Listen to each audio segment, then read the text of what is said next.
Hello, good morning dear student. आज मैं आप लोगों को एक कहानी बताने जा रहा हूँ, एक कहानी सुनाने जा रहा हूँ। यहाँ चित्र में दिखाया गया है एक लड़का लोहे की छड़ लिए बैठा हुआ है और यहाँ सामने ये आग में ये लड़का है जो कि लोहे की छड़ लिए है और ये आग में तपा रहा है। यह कोई चिकित्सक है जो कि फोड़े वगैरह का इलाज करता है।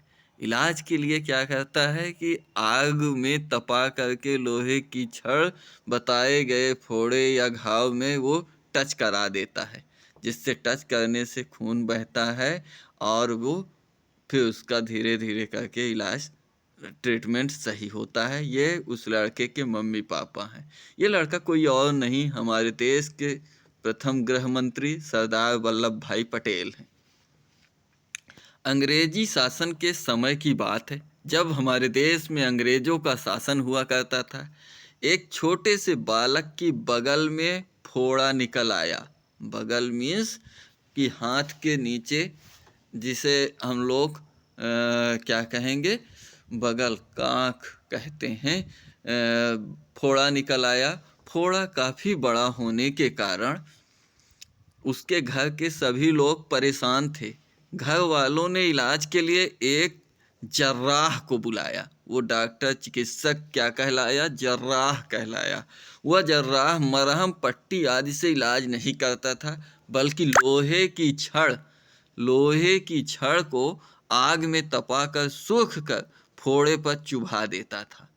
इलाज के लिए छड़ को गर्म किया गया, परंतु बालक की छोटी सी उम्र को देखकर फोड़े को चुभाने की हिम्मत जर्राह की नहीं हो रही थी। वह बार बार अपना हाथ रोक लेता, पर यह क्या हो गया? बालक ने उससे छड़ छीन ली और स्वयं ही अपने हाथ से फोड़े पर चुभो दी। फोड़े से गाढ़ा लाल लहू बह निकला, लेकिन बालक रोया नहीं। उसके मुख पर कष्ट की एक रेखा तक नहीं थी, थोड़ा भी कष्ट के लिए नहीं था। यही बालक बड़ा होकर सरदार वल्लभ भाई पटेल के नाम से प्रसिद्ध हुआ। गांधी जी ने इनके परिश्रम और दृढ़ निश्चय को देखकर इन्हें लौह पुरुष की उपाधि दी। ऐसे ही इन्हें लौह पुरुष किसी ने नहीं कह दिया। हमारे देश के राष्ट्रपिता रहे मोहनदास करमचंद गांधी, जिन्हें हम लोग महात्मा गांधी कहते हैं। उन्होंने इनके दृढ़ निश्चय के आधार पर इन्हें लौह पुरुष कहा था। सरदार वल्लभ भाई पटेल यदि न होते तो हमारे देश का यह ढांचा न होता। उनके बारे में एक और घटना भी बताई जाती है। किनके? लौह पुरुष सरदार वल्लभ भाई पटेल। एक बार वे अदालत में किसी मुकदमे पर बहस कर रहे थे। ये स्वयं भी एक लॉयर थे एक प्रकार के। तो मुकदमे में बहस कर रहे थे, तभी उन्हें तार द्वारा उनके पत्नी के निधन की सूचना मिली कि उनकी पत्नी का निधन हो चुका है।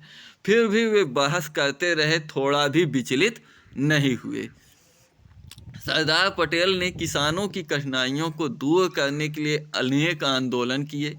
उनके लिए उन्हें कई बार जेल भी जाना पड़ा, लेकिन उन्होंने देश सेवा का मार्ग कभी छोड़ा नहीं। आज के समय में लोग देश की सेवा बाद में, अपना घर परिवार, अपनी सारी संपत्ति पहले।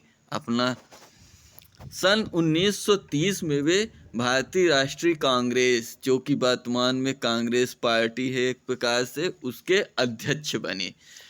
15 अगस्त 1947 को देश स्वतंत्र होने पर वे देश के प्रथम उप प्रधानमंत्री व गृह मंत्री बने।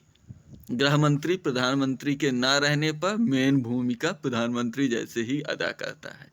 उन्होंने देश की एकता के लिए बहुत परिश्रम किया। लगभग 700 रियासतों को भारतीय संघ में मिलाया।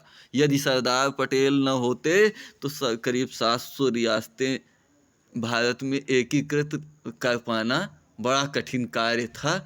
और उस तरह की स्थिति में कम से कम 100 कंट्री के रूप में अपना इंडिया तो होता ही। हमने इस चैप्टर में सीखा क्या?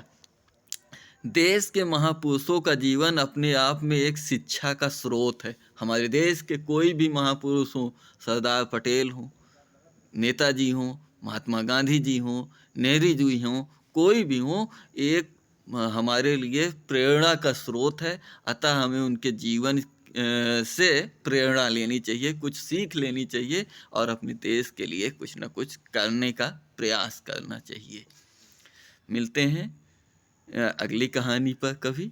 तब तक के लिए सभी लोगों को जय हिंद।